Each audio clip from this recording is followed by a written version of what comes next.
से ईरान में बीती रात बड़ा साइबर अटैक हुआ है और ईरान के रडार्स को जैम करने की कोशिश की गई, ब्लाइंड करने की कोशिश की गई। देखिए शिराज जो इलाका है ईरान का, यहां पे MSSR रडार सिस्टम लगा हुआ है। ये वो सिस्टम है जो कि प्लेन्स जो भी आते हैं उनको ट्रैक करने का काम करता है। जो रडार सिस्टम है ईरान का प्रमुख रडार सिस्टम है, इस पर कल बड़ा अटैक हुआ है, साइबर अटैक हुआ है और इसके सिग्नल्स को, इसकी पूरी फंक्शनिंग को ब्लाइंड करने की कोशिश की गई। समझिए आप ये रडार सिस्टम क्या होता है। रडार सिस्टम किसी भी देश का वो सिस्टम होता है जो दुश्मन देश के जो फाइटर जेट्स एंटर करते हैं, अगर उनकी पूरी जानकारी देगा। किसी तरह का एयर अटैक हो रहा है उसकी जानकारी देगा। इसको जैम करने की कोशिश की गई और कई घंटे के लिए ये ब्लाइंड हो गया। देखिए ये इसी तरह का अटैक वेनेजुएला में किया गया था। वेनेजुएला पर जब हमला किया अमेरिका ने, उसके ठीक पहले इसी तरह से रडार जाम किए गए थे। जो 12 दिन की जंग हुई थी उस दौरान भी इसी तरह से साइबर अटैक किया गया था और ये तब होता है जब हमला होने से चंद घंटे पहले ही इस तरह की कार्रवाई की जाती है। और बीती रात जो ईरान में हुआ वो बहुत ज्यादा सनसनीखेज। देखिए रात को अचानक खबरें आई कि ईरान का ये जो रडार सिस्टम है ये इस पर साइबर अटैक हुआ है और वो ब्लाइंड हो गया। यानी कि ईरान इस बात के लिए तैयार था कि अगले चंद घंटे में अटैक हो सकता है। रडार सिस्टम पर साइबर अटैक का मतलब है कभी भी हमला। और देखिए लेकिन एक बार फिर देखिए जिस तरह से ईरान ने अपना स्टैंड लिया इस पूरी घटना के बाद, वो फिर एक बार नहले पर दहला वाली बात हो गई और ईरान फिर भारी पड़ गया। देखिए रडार सिस्टम जाम हुए उसके फौरन बाद ईरान ने नोटैम जारी कर दिया। नोटैम जारी करने का मतलब यह होता है कि एयर स्पेस में जितने भी प्लेन्स दूसरे देश के हैं उन सबको बाहर कर दिया जाए। जितने भी फ्लाइंग एयरक्राफ्ट है उनको यह बता दिया जाए कि ये स्पेस फौरन खाली करिए। तो ईरान का पहला कदम था, नोटैम जारी किया गया। उसके बाद जितनी यूरोप की, कनाडा की जितनी फ्लाइट्स आने वाली थी, उस जगह से गुजरने वाली थी, वो सबके सब या तो कैंसिल हो गई या उनके रूट बदल दिए गए। देखिए सिग्नल्स होते हैं हमले के और ये बड़ा टेंस टाइम था। पिछले 4 से 5 घंटे जो रात के रहे वो बहुत ही तनावपूर्ण थे। जैसे ही ईरान ने नोटैम जारी किया सारी फ्लाइट्स कैंसिल कर दी गई जितनी यूरोपियन देशों की फ्लाइट थी। और उसके बाद एक बार फिर तेहरान से फाइटर जेट्स ने टेक ऑफ कर लिया।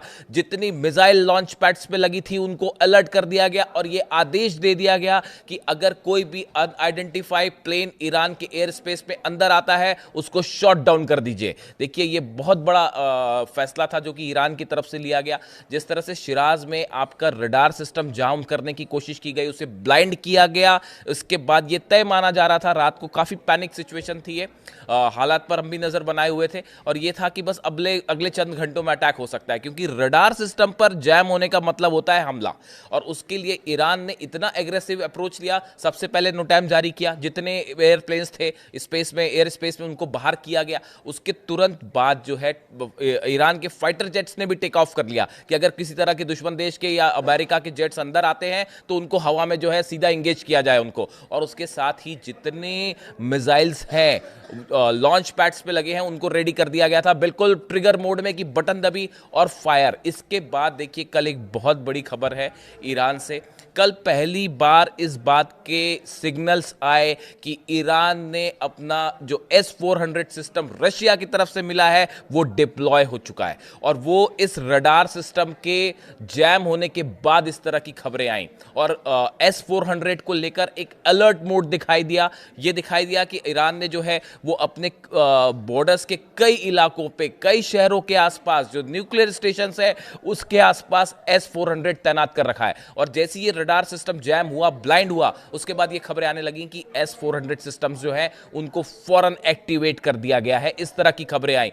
यानी कल आप देखिए, कल ये पहला मौका था जब S-400 को एक्टिवेट करने की खबरें आई हैं। देखिए अब तक इस तरह की दावे हुए कि बातें हुई कि रूस ने जो है S-400 सिस्टम दिया है, उसको कई जगह तैनात किया गया है, लेकिन वो एक्टिवेट होने की खबरें कल पहली बार आई हैं ईरान से, जो इस ओर इशारा कर रही हैं कि ईरान को इस बात का कंफर्मेशन दे रही है कि S-400 तैनात है। देखिए मैंने अपने पिछले वीडियो में आपको बताया था कि किस तरह से पिछले 5 दिनों में 2 मौके ऐसे आए जब अमेरिकन जेट्स ईरान के एयर स्पेस के करीब गए लेकिन हमला नहीं किया और वापस लौट आए।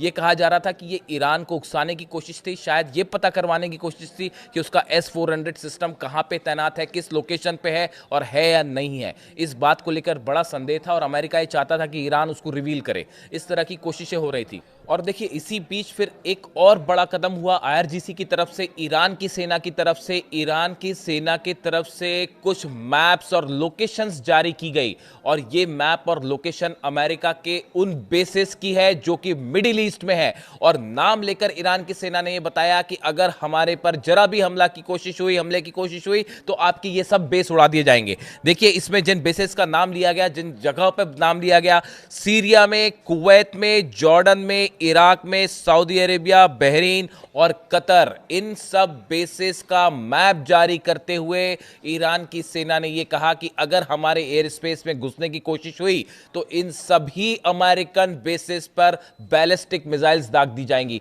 700 से ज्यादा गदर मिसाइल्स जो हैं, 700 से ज्यादा खैबर मिसाइल्स जो हैं, वो बॉर्डर पर तैनात कर दी गई हैं और उनके निशाने पर अमेरिकन बेसेस हैं। यानी एक बार फिर देखिए जिस तरह से रडार अटैक हुआ ईरान पे, उसके बाद ईरान ने एक बार फिर एग्रेसिव स्टैंड लिया और उसका फौरन जवाब देते हुए नोटैम जारी कर दिया। अपने जो है S-400 एक्टिवेट कर दिए गए, फ्लाइट्स ने तेहरान से टेक ऑफ कर दिया। यानी किसी भी तरह के संभावित हमले से निपटने के लिए ईरान की जबरदस्त तैयारी देखने को मिली। देखिए पूरे इलाके में अमेरिकन फोर्सेस का बड़ा मूवमेंट है, बहुत बड़ा मूवमेंट है, ईरान को घेरने की कोशिश हो रही है।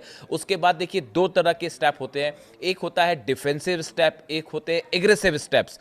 कल ईरान ने बड़ा जबरदस्त एग्रेसिव स्टैंड लिया। यानी आप ये देखिए अगर खुद को प्रोटेक्ट करना है तो आप उसको डिफेंसिव स्टेप्स कह सकते हैं कि S-400 तैनात किए गए या इस तरह से दुश्मन देश के एयरक्राफ्ट से निपटने की क्या तैयारी है। लेकिन उसके साथ ही फॉरवर्ड स्टेप्स लिए गए, फ्लाइट्स ने टेक ऑफ किया तेहरान से, फाइटर जेट्स ने, मिसाइल्स तैनात कर दी गई और यह साफ कह दिया गया कि अगर हमारे एयर स्पेस में घुसने की कोशिश हुई तो हम आपको तबाह कर देंगे। यानी एक बार फिर बीती रात जबरदस्त तनाव था ईरान पे, ईरान की बॉर्डर के करीब। और जिस तरह से ये साइबर अटैक्स हुए जिसकी धमकी पहले भी अमेरिका की तरफ से आ चुकी है, उसके बाद हालात बेहद तनावपूर्ण है। अगले कुछ वीडियो में मैं आपको एक दो और बड़े खुलासे करूंगा जो ईरान के लिए हैं, लेकिन फिलहाल इस वीडियो में इतना ही। और बीती रात का जो पूरा घटनाक्रम था वो मैंने आपके सामने रखा। वीडियो कैसा लगा जरूर बताइए। Thank you so much.